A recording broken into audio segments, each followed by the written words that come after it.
ನರೇಂದ್ರ ಮೋದಿ ಅವರು ಅಧಿಕಾರಕ್ಕೆ ಬಂದರೆ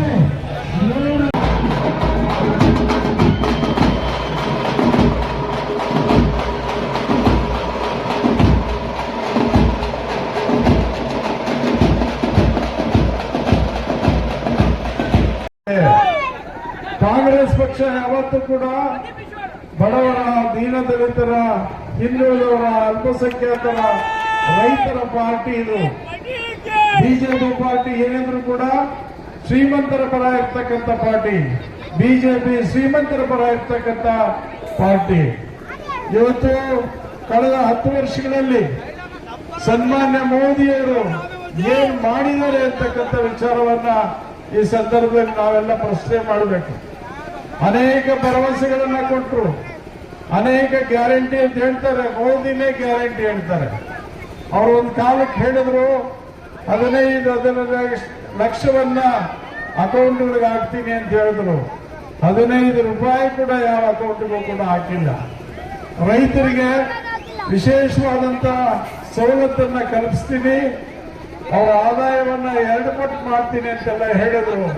ಆದರೆ ಅದು ಮಾಡಲಿಲ್ಲ. ರೈತರ ಮೇಲೆ ಬಲವಂತವಾಗಿ ಕೆಲವು ಕಾನೂನುಗಳನ್ನ ತಂದು ರೈತರನ್ನ ಸಂಕಷ್ಟಕ್ಕೆ ಮಾಡಿದ್ದಾರೆ. ಇವತ್ತು ಮಾರುಕಟ್ಟೆ ವ್ಯವಸ್ಥೆ ಕೆಟ್ಟೋಗಿದೆ. ರೈತರಿಗೆ ಸರಿಯಾದಂತ ಬೆಲೆ ಸಿಗ್ತಾ ಇಲ್ಲ, ನಷ್ಟಕ್ಕೊಳಗಾಗಿದ್ದಾರೆ.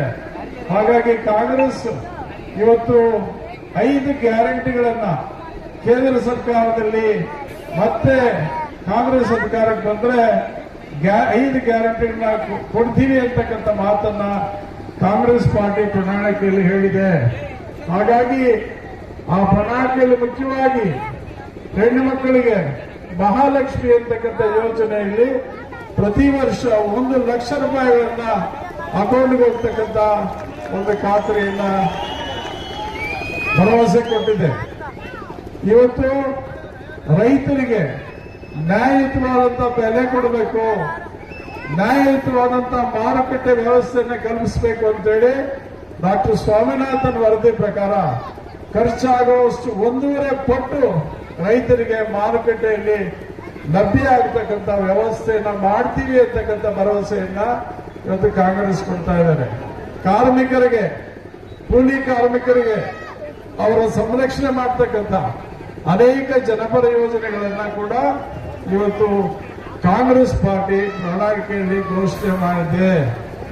ಮತ್ತು ನಮ್ಮ ದೇಶದಲ್ಲಿ ಜನಸಂಖ್ಯೆ ಜಾಸ್ತಿ ಇದ್ದಾರೆ, ಬಡವರು ಇದ್ದಾರೆ, ಹಿಂದುಳಿದವರು ಇದ್ದಾರೆ, SC/ST ಜನಾಂಗ ಇದ್ದಾರೆ.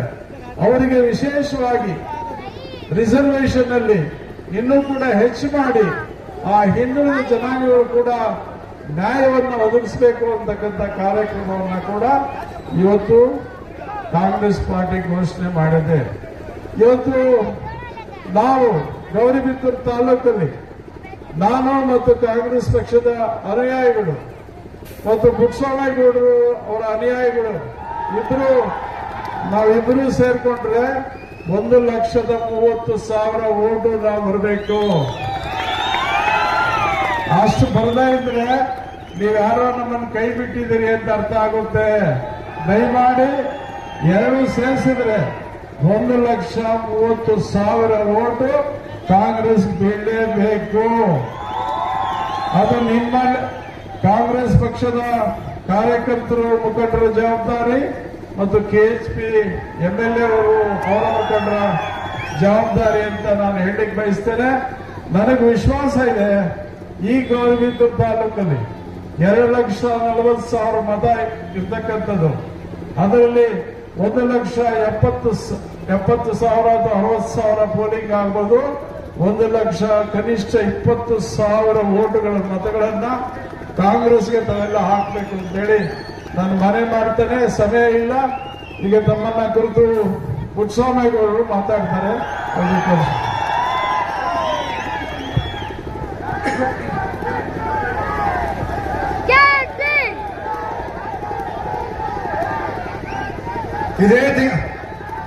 ಹಲೋ,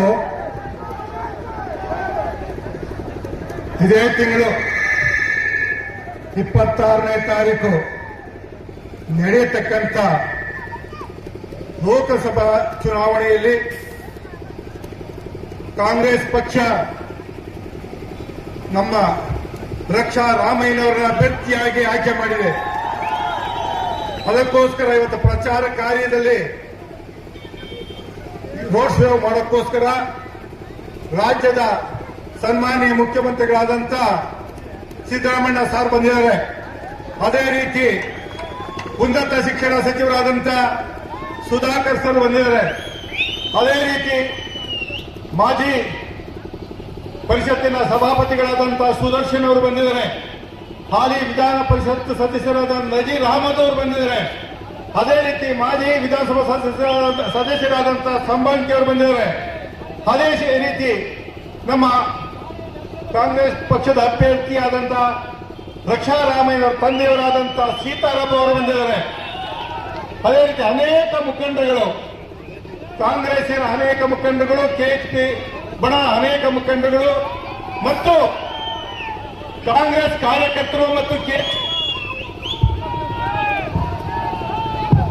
ಹಲೋ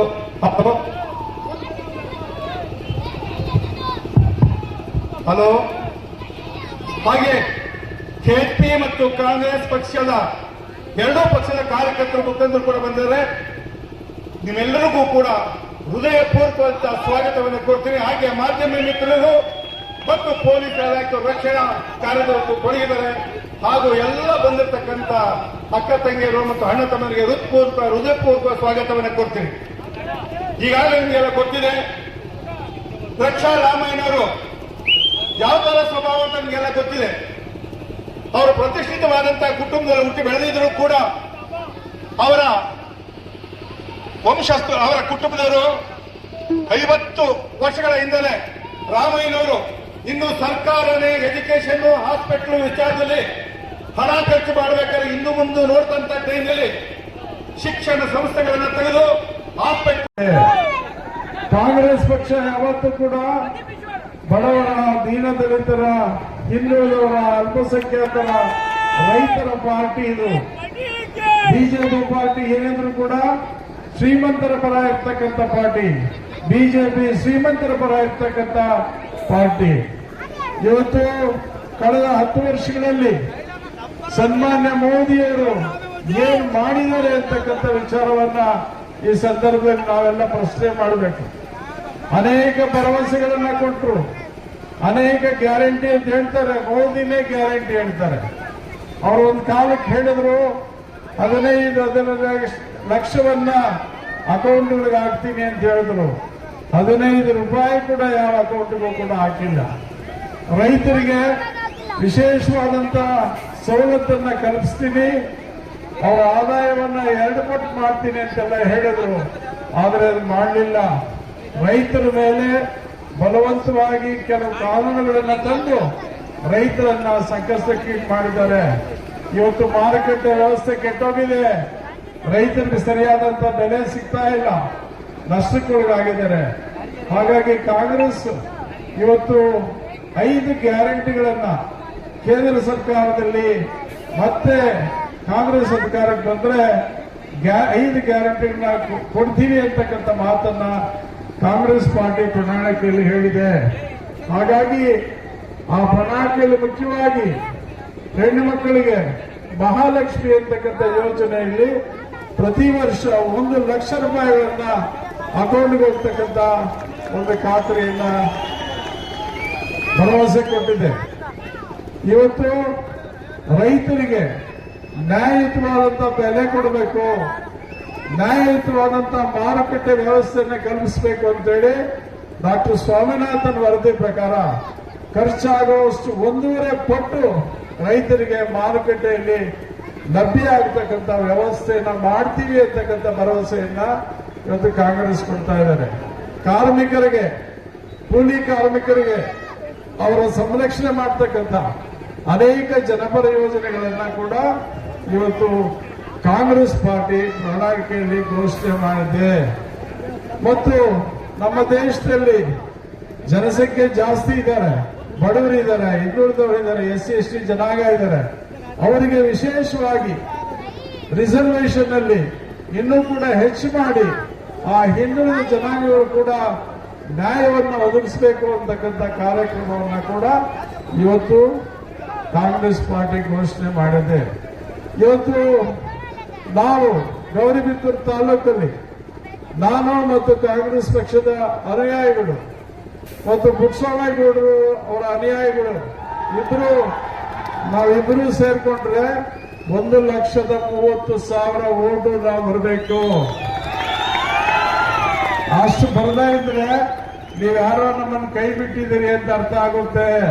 ದಯಮಾಡಿ ಎರಡು ಸೇರಿಸಿದ್ರೆ 1,30,30,000 ಓಟು ಕಾಂಗ್ರೆಸ್ ಬೀಳಲೇಬೇಕು. ಅದು ನಿಮ್ಮ ಕಾಂಗ್ರೆಸ್ ಪಕ್ಷದ ಕಾರ್ಯಕರ್ತರು ಮುಖಂಡರ ಜವಾಬ್ದಾರಿ ಮತ್ತು ಕೆಎಚ್ಪಿ ಎಂಎಲ್ಎ ಅವರು ಪೌರ ಮುಖಂಡರ ಜವಾಬ್ದಾರಿ ಅಂತ ನಾನು ಹೇಳಲಿಕ್ಕೆ ಬಯಸ್ತೇನೆ. ನನಗೆ ವಿಶ್ವಾಸ ಇದೆ ಈ ಗೌರಿಬಿದೂರು ತಾಲೂಕಲ್ಲಿ 2,40,000 ಮತ ಇರ್ತಕ್ಕಂಥದ್ದು. ಅದರಲ್ಲಿ 1,70,000 ಅಥವಾ 60,000 ಪೋಲಿಂಗ್ ಆಗ್ಬೋದು. 1,00,000 ಕನಿಷ್ಠ 20,000 ಓಟುಗಳ ಮತಗಳನ್ನ ಕಾಂಗ್ರೆಸ್ಗೆ ತಾವೆಲ್ಲ ಹಾಕಬೇಕು ಅಂತೇಳಿ ನಾನು ಮನೆ ಮಾಡ್ತೇನೆ. ಸಮಯ ಇಲ್ಲ, ಈಗ ತಮ್ಮನ್ನ ಕುರಿತು ಪುಟ್ಟಸ್ವಾಮಿಗೌಡರು ಮಾತಾಡ್ತಾರೆ.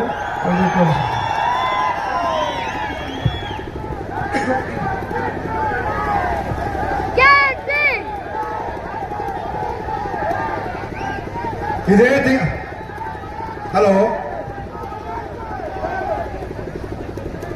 ತಿಂಗಳು 26ನೇ ತಾರೀಕು ನಡೆಯತಕ್ಕಂಥ ಲೋಕಸಭಾ ಚುನಾವಣೆಯಲ್ಲಿ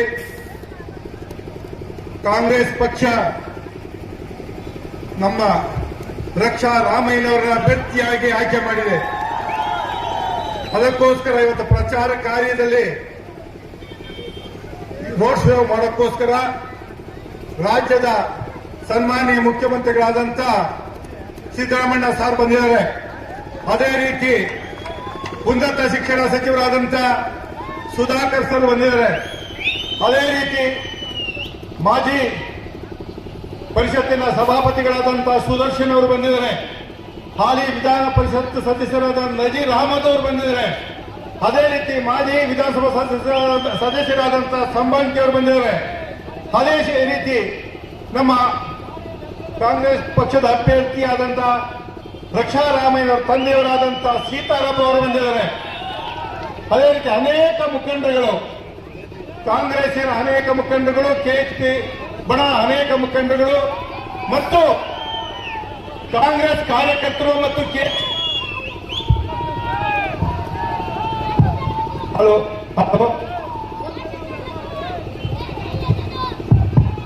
ಹಲೋ ಹಾಗೆ ಕೆಎಚ್ಪಿ ಮತ್ತು ಕಾಂಗ್ರೆಸ್ ಪಕ್ಷದ ಎರಡೂ ಪಕ್ಷದ ಕಾರ್ಯಕರ್ತರು ಮುಖಂಡರು ಕೂಡ ಬಂದಿದ್ದಾರೆ. ನಿಮ್ಮೆಲ್ಲರಿಗೂ ಕೂಡ ಹೃದಯಪೂರ್ವಕವಾದ ಸ್ವಾಗತವನ್ನು ಕೊಡ್ತೀನಿ. ಹಾಗೆ ಮಾಧ್ಯಮ ಮಿತ್ರರು ಮತ್ತು ಪೊಲೀಸ್ ಇಲಾಖೆ ರಕ್ಷಣಾ ಕಾರ್ಯದರ್ಶಿ ಕೊಡಗಿದ್ದಾರೆ. ಹಾಗೂ ಎಲ್ಲ ಬಂದಿರತಕ್ಕಂಥ ಅಕ್ಕ ತಂಗಿಯರು ಮತ್ತು ಅಣ್ಣ ತಮ್ಮನಿಗೆ ಹೃದಯಪೂರ್ವಕ ಸ್ವಾಗತವನ್ನು ಕೊಡ್ತೀನಿ. ಈಗಾಗಲೇ ನಿಮಗೆಲ್ಲ ಗೊತ್ತಿದೆ, ರಕ್ಷಾ ರಾಮಯ್ಯನವರು ಯಾವ ತರ ಸ್ವಭಾವ ಅಂತ ನಿಮಗೆಲ್ಲ ಗೊತ್ತಿದೆ. ಅವರು ಪ್ರತಿಷ್ಠಿತವಾದಂತಹ ಕುಟುಂಬದಲ್ಲಿ ಹುಟ್ಟಿ ಬೆಳೆದಿದ್ರು ಕೂಡ ಅವರ ಅವರ ಕುಟುಂಬದವರು 50 ವರ್ಷಗಳ ಹಿಂದಲೇ ರಾಮಯ್ಯನವರು ಇನ್ನು ಸರ್ಕಾರನೇ ಎಜುಕೇಶನ್ ಹಾಸ್ಪಿಟಲ್ ವಿಚಾರದಲ್ಲಿ ಹಣ ಖರ್ಚು ಮಾಡಬೇಕಾದ್ರೆ ಇನ್ನು ಮುಂದೆ ನೋಡ್ತಂತ ಟೈಮ್ನಲ್ಲಿ ಶಿಕ್ಷಣ ಸಂಸ್ಥೆಗಳನ್ನು ತೆಗೆದು ಹಾಸ್ಪಿಟಲ್